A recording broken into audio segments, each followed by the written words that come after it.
सभी को नमस्कार। दोस्तों, आज 11th क्लास की ज्योग्राफी जिसमें आज हम चैप्टर पढ़ने वाले हैं, 6th चैप्टर भारत में मिट्टियाँ।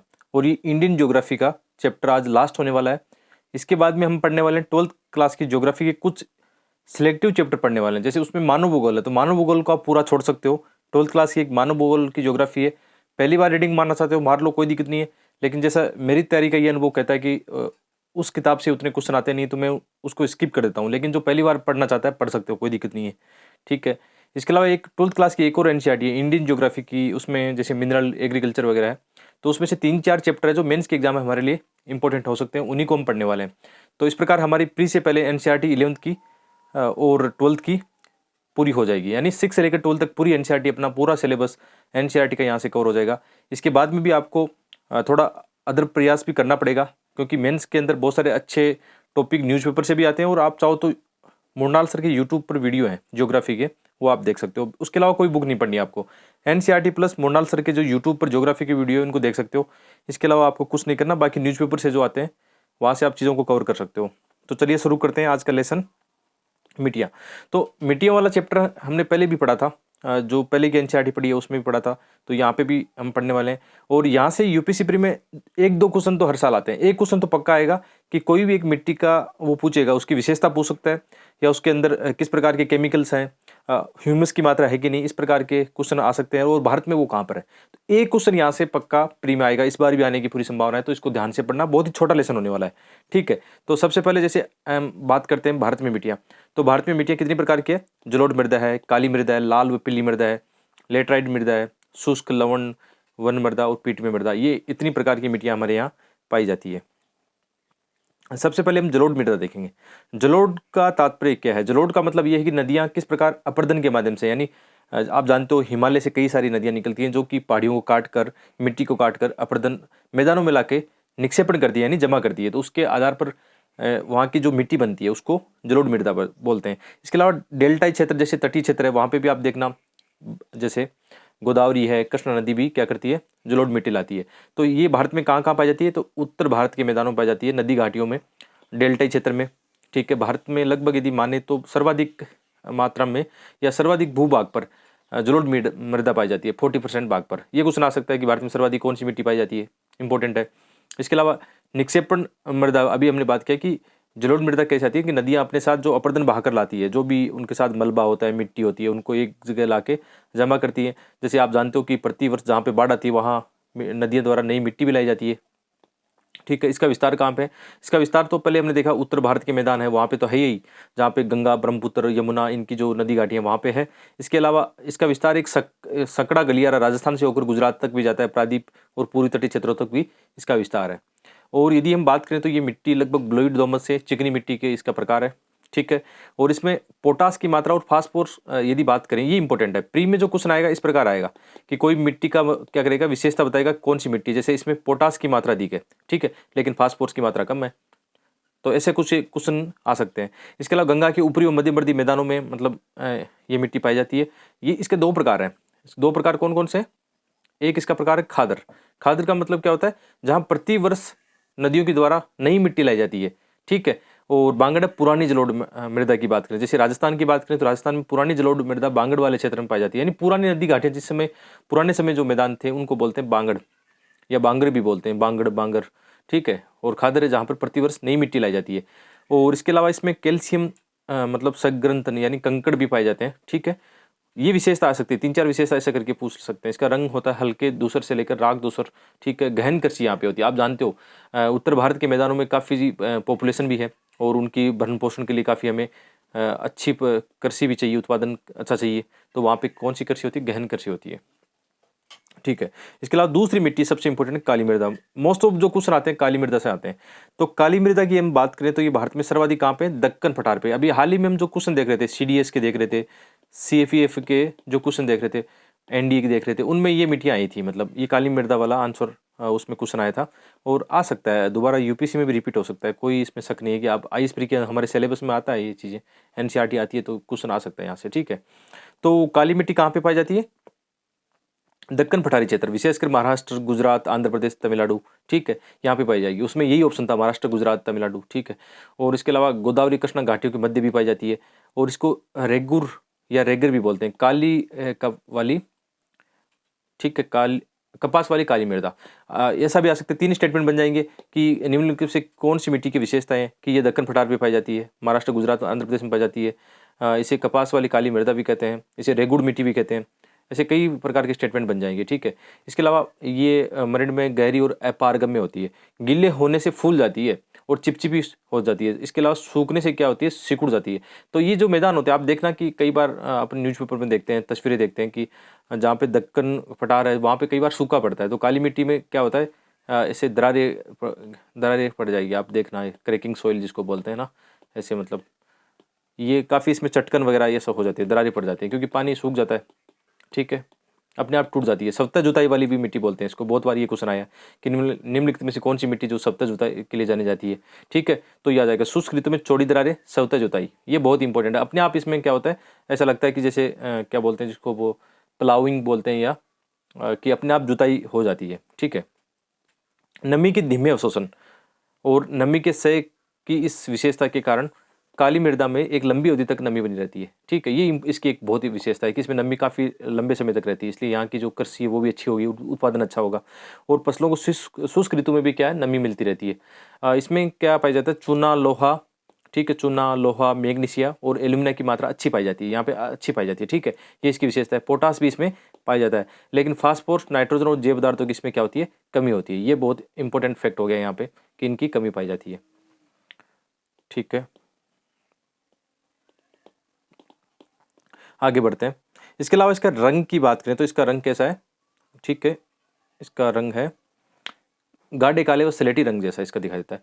आपने देखा होगा कि दक्कन जो पठार है वहाँ पे दक्कन लावा का विस्तार था, जैसे हम पहले भी पढ़ चुके हैं कि यदि प्रायद्वीपीय पठार को जब हमने पढ़ा था उस चैप्टर को, तो उसके अंदर बात की थी ना हमने कि यहाँ पे दक्कन लावा का विस्तार पाया जाता है, बेसाल्टिक लावा जिसको बोलते हैं, और उसके जमने के बाद में क्या होती है, यहाँ पे काली मिट्टी के क्षेत्र पाए जाते हैं। तो लावा जैसे स्लेटी रंग का, राख जैसे रंग का होता है, मिट्टी भी उसी प्रकार की है, ठीक है।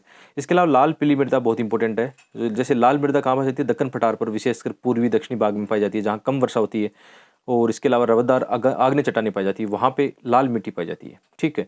और पश्चिमी घाट के जो गिरिपद यानी जो पर्वतीय जो क्षेत्र होते हैं, नज़दीक वाले क्षेत्र, वहाँ लंबी पट्टी में भी क्या पाई जाती है, लाल दुमटी मृदा मृदा पाई जाती है। इसके अलावा लाल पीली मिट्टी कहाँ पाई जाती है, ये उड़ीसा, छत्तीसगढ़ में पाई जाती है। लाल रंग क्यों होता है इसका, रविदार लाल रंग जो है, रविदार कायंथी चट्टानों में लोहे के व्यापक विसरण के कारण, ये इंपॉर्टेंट है, ये क्वेश्चन आ सकता है कि इसका लाल रंग क्यों होता है, ठीक है। इसके अलावा जल योजित जहाँ पे जल योजन ज़्यादा होगा वहाँ पे क्या होगा, पीली मिट्टी पाई जाएगी, इसमें नाइट्रोजन, फास्फोरस, ह्यूमस की कमी पाई जाती है।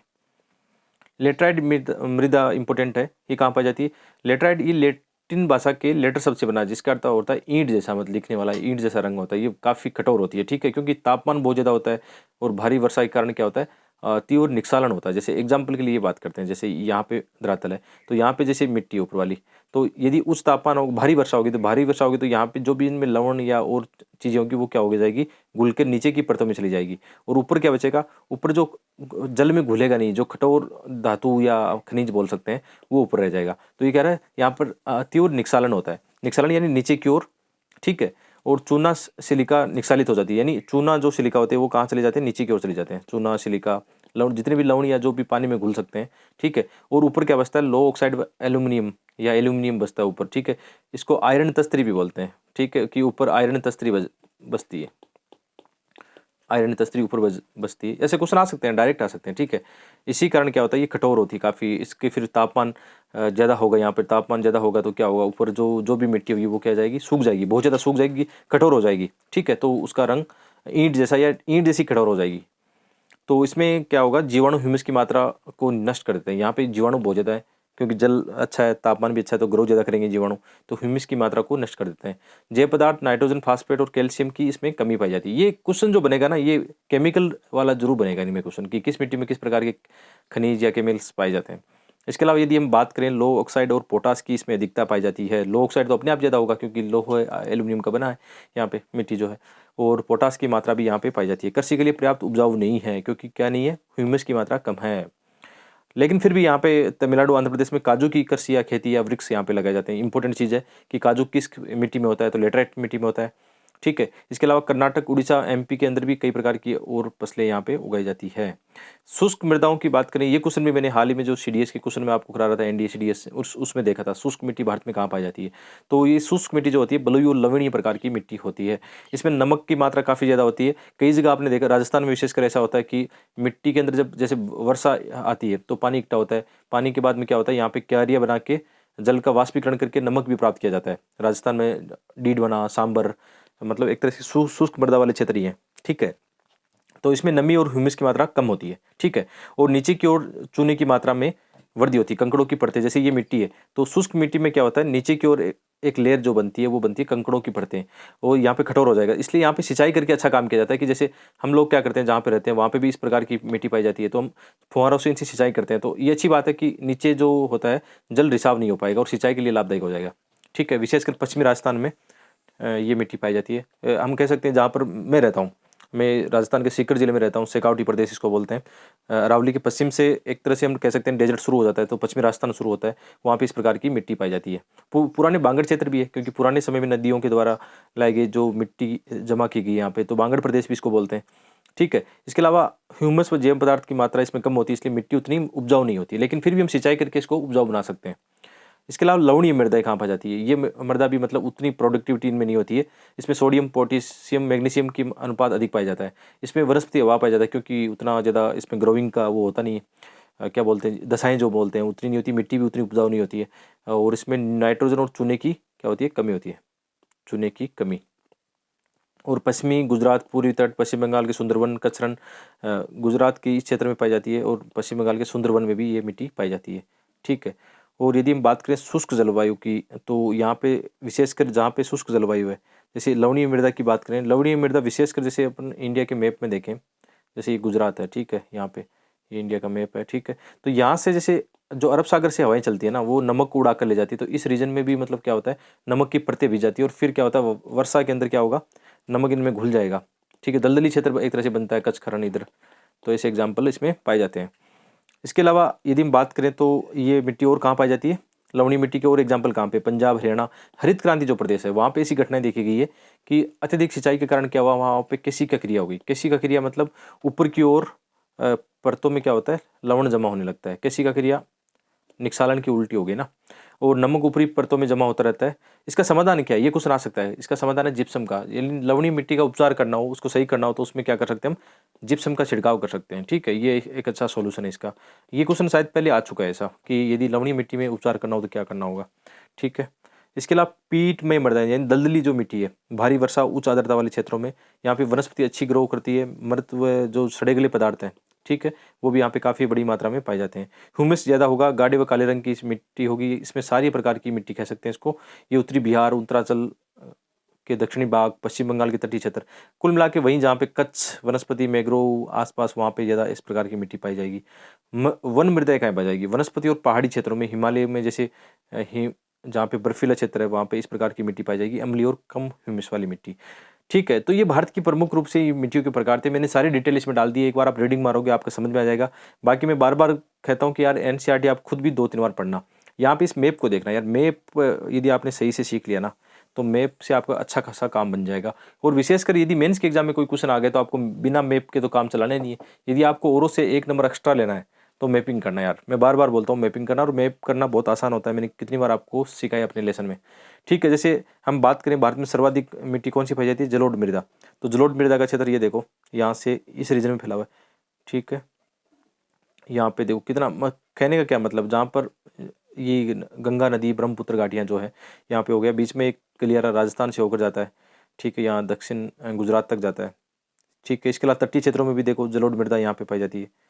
या आप थोड़ा सा कैलकुलेशन कराओ कहाँ कहाँ पाई जाती है, तो भारत के 40% एरिया में कौन सी मिट्टी पाई जाती है, जलोढ़ मृदा सर्वाधिक पाई जाती है। ठीक है। इसके अलावा वन मृदा की बात करें तो वन मृदा पर्वतीय क्षेत्र जो है वहाँ पे दिखाई गई है। इसके अलावा लाल पीली मिट्टी देखना, लाल पीली मिट्टी का ये क्षेत्र देखना, छत्तीसगढ़, झारखंड, ठीक है, दिख रहा है ना, मध्य उड़ीसा, मध्य भारत की ओर।